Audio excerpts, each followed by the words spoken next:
What if I told you that everything you've been taught about happiness is wrong? What if the struggles, the failures, and the pain you desperately try to avoid are actually the keys to your greatest potential? There was a man who believed exactly that, Friedrich Nietzsche. A man who challenged the world, rejected comfort, and dared to say, "He who has a why to live can bear almost any how." His philosophy has been misunderstood, feared, and even twisted. But if you truly grasp what Nietzsche was saying, it could change your life forever. Let's dive into the radical wisdom of one of history's most controversial thinkers. Most people believe that the ideal life is one of comfort, security, and happiness. But Nietzsche thought differently. He believed that struggle is not something to avoid, but something to embrace. That suffering isn't a curse, it's a catalyst for growth. Think about it. Every great figure in history, artists, inventors, leaders, didn't rise to greatness because life was easy. They became great because they endured hardship, they faced chaos, and instead of breaking, they used it as fuel. Nietzsche called this concept amor fati, the love of fate. It means accepting everything that happens in your life, even the painful parts, as necessary steps toward your own transformation.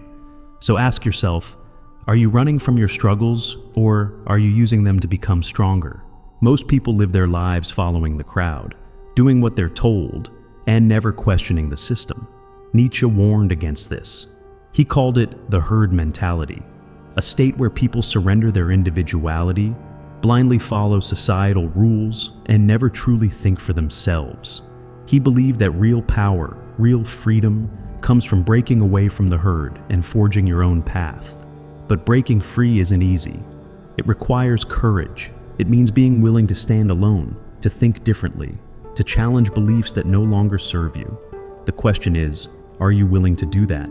Nietzsche introduced one of his most famous ideas, the Übermensch, the Overman, or the superhuman. The Übermensch is not someone with supernatural powers. It's someone who has mastered themselves, someone who doesn't let fear, doubt, or society control them, someone who creates their own values instead of inheriting them from others. Becoming an Übermensch doesn't mean being superior to others. It means being superior to your past self. It means evolving, pushing beyond your limitations, and turning every setback into a stepping stone. So, what's stopping you from becoming your own Übermensch? Nietzsche's philosophy is not about comfort, it's about power, not about avoiding struggle, but about transforming it into strength. Most people will spend their lives trying to avoid pain, trying to fit in, trying to live safely. But you don't have to be most people. You can embrace the struggle. You can reject the herd. You can create your own meaning. Because at the end of the day, the question is not whether life will challenge you. The question is, will you rise above it? The choice is yours.